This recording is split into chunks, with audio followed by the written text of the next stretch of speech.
Hello guys, കുറച്ച് ദിവസങ്ങൾക്ക് ശേഷം നമ്മൾ 3 പേരും കൂടെ ഒന്ന് പുറത്തേക്ക് പോവുകയാണ്. ആദ്യം തന്നെ നമ്മൾ പോയത് അപ്പുക്കുട്ടൻ്റെ സ്കൂളിലേക്കാണ്. ഇന്ന് പേരൻറ്റ്സ് മീറ്റിംഗ് ഉണ്ടായിരുന്നു. അങ്ങനെ മീറ്റിംഗ് എല്ലാം കഴിഞ്ഞ് നേരെ വന്നത് വക്രയിലേക്കാണ്.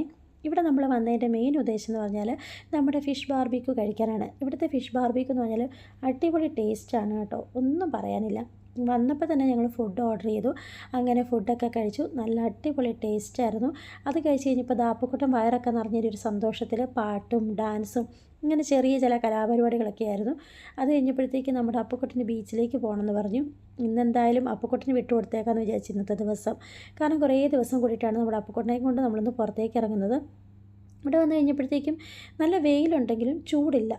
അത്യാവശ്യം ചെറിയ തണുത്ത കാറ്റും എല്ലാം കൂടി നല്ലൊരു ക്ലൈമറ്റായിരുന്നു. അങ്ങനെ ബീച്ചിൽ വന്ന് അപ്പക്കുട്ടൻ വന്നപ്പം മുതൽ മണ്ണിനകത്ത് കളിക്കുവാണ്. കൂടെ അപ്പയും ഉണ്ട്. അപ്പക്കുട്ടനും അപ്പയും ഒരേ പ്രായമെന്ന് പറയും. ഞാനും ഇടയ്ക്കൊന്ന് ഇറങ്ങിയായിരുന്നു. പിന്നെ അത് കഴിഞ്ഞപ്പോൾ ഞാൻ മടുത്തു. ഈ ചെറിയ തണുത്ത കാറ്റ് വരുന്നതുകൊണ്ട് തന്നെ എനിക്ക് ചെറിയ തണുപ്പൊക്കെ തോന്നി. ഞാനവിടെ ഇരുന്ന് കേട്ടോ.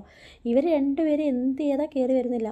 അവസാനം ഞാൻ വഴക്ക് പറഞ്ഞാണ് ഒരു 3 മണിക്കൂർ മിച്ചം അവിടെ മണ്ണിനകത്ത് കളിച്ചു. പിന്നെ അത് കഴിഞ്ഞപ്പോൾ ഞങ്ങളിതാ ഓരോ കരിമ്പ് ജ്യൂസൊക്കെ കുടിച്ച് നേരെ വീട്ടിലേക്ക് പോന്നു.